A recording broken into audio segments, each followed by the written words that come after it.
Write this down. You cannot be consistent with any actions that directly conflict how you see yourself. I'm going to say that again very carefully because I want you to learn it and I want you to remember it. This is the law of sustainment. You cannot be consistent with actions that directly conflict how you see yourself. So, if you still see yourself as the fun girl who loves a drink, she has a drink every weekend, she's the life and soul of the party, everybody knows they can give Karen a ring and she'll be at the pub, everyone knows they can give Karen a ring and she'll be at the festival, and your identity is the fun girl who loves a drink, who loves a party, who makes people laugh, who doesn't give a shit, then that has to change. Because that's never going to be consistent with the action of the girl that wants the great body.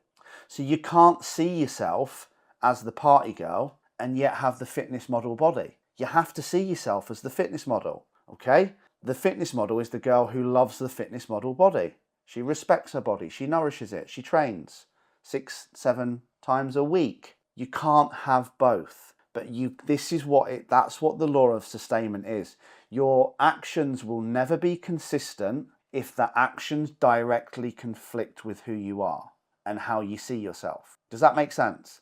So if you see yourself as the party girl, then you're never going to say no to the party and go to the gym. You need to see yourself as the gym girl.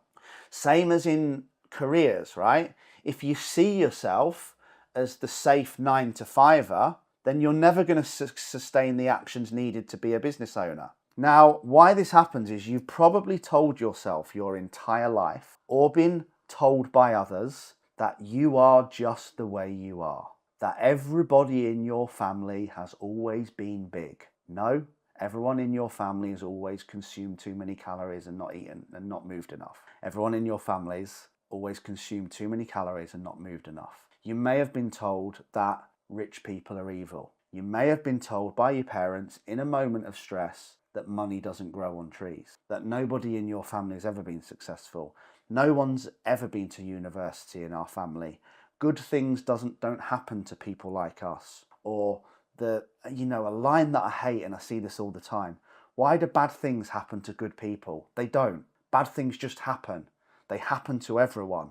Stop making it about you. Stop making it about the person. Stop making it about the victim. Stop personalizing it. Stop giving energy to the meaning. Bad things just happen. You learn from them, you embrace them, you deal with them, you overcome the challenge, and you move forward. Bad things don't happen to good people, bad things just happen. So whichever one of those lies, that's a great one. Like, who was told that money doesn't grow on trees?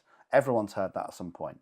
All rich people are easy. Good things don't happen to people like us. Do they sound familiar? Do they sound something like you've been told in the past? Maybe you've been told, you'll never be able to do that. You'll never lose weight. She'll never do that. She'll never be able to stick to that. Sound familiar? Thought so. So then one day, what happens? You see a video of Lee Freeman on Instagram or YouTube, LinkedIn, Facebook, wherever you found me, and you see change. You see a different man. You feel inspired. You feel that energy. You sense it.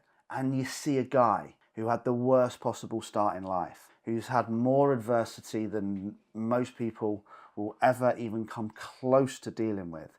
And yet he's still done it. He's still thriving. He's still winning. Everything is going great. And you listen to him and you feel inspired because you think, if he can do it, I can do it. Or you listen to a Tony Robbins video, or you listen to anything that motivates you and inspires you. And all of a sudden you think, if they can do it, I can do it. And you realize you're worthy of more. You realize you're the creator of your own destiny. You realize you want more. You realize you're going to work for more. Now, that's a shift. But what we're talking about is a shift that's not sustained. Anyone can feel that in the moment. This is what we talk about, what discipline really is, right? Discipline is doing the work long after the mood that you said you'd do it in has left. Discipline is doing the work when you don't feel like it. So what happens here? And we're back to this emotional journey of transformation. So what happens when we get that inspiration, we listen to Lee, we realize that if he can do it, I can do it. He came from nothing. He was a fat, drunk, addicted mess Now he's thriving and not surviving. He is real proof. And there's not just me. There's millions of people that have shown you that you could do it too.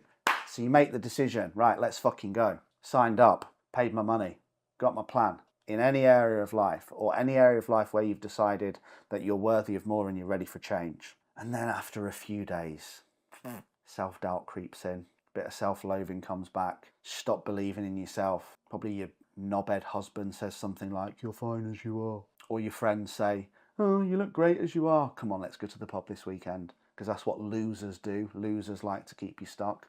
They like to keep you on their level. They don't want to see you grow. They don't want to see you thrive because they don't want to lose you. They don't mean it probably from a bad sense, but you know, you're also highlighting what they're not doing and haven't found the strength to yet do. So it often triggers them. This is why they'll try and keep you drinking, try and keep you eating shit, try and keep you smoking, try and keep you out of the gym, try and keep you on their level. And then once that is infested in you, all that self-doubt, all that guilt, all that not believing in yourself, you start to say things like, not sure this is for me. I think a few of you have texted me that before. You start to say things like, I just don't have the headspace for this right now. So then ask yourself that question. Honestly now, what the fuck do you have the headspace for? You don't have the headspace for change. You don't have the headspace for healthy eating. You don't have the headspace for looking after your body and being healthy so you can do more with your kids and be a role model and live longer to see them grow up. And I mean this with so much love and respect. I don't give a fuck what chaos is going off in your life. And I mean, it could be serious chaos. It could be death and bereavement. It could be redundancy. It could be a relationship ending. It could be a life-changing injury. It could be a marriage ending. It could be a broken neck. I think I did all of those in about 6 months. Tell me how not eating healthy makes it better. Tell me how not going to the gym makes it better. Tell me how not working on your mindset every day makes it better. Tell me how not being accountable makes it better. You're full of shit. And I mean that with love. It's not that you don't have the headspace, you just can't be asked. It's got tough, so you throw in the towel in. The second something happens that triggers you or creates change. You guys have got used to this harsh way of coaching now, but you need to understand that.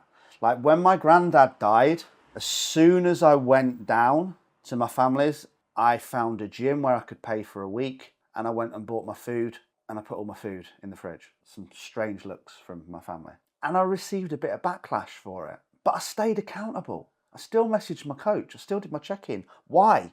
Because not doing any of that wasn't going to make my granddad come back. It wasn't going to make my mental health feel better. It certainly wasn't going to make my physical health better. But that's what we do, and that's what you've always done, and it's not your fault. So if you're feeling triggered right now, good. Use it to change. Because the next time you say you don't have the headspace for your health, ask yourself what you do have the headspace for. Because when a travesty or a crisis happens in your life, the last thing you need to do is let go of the things that are keeping you grounded and stable.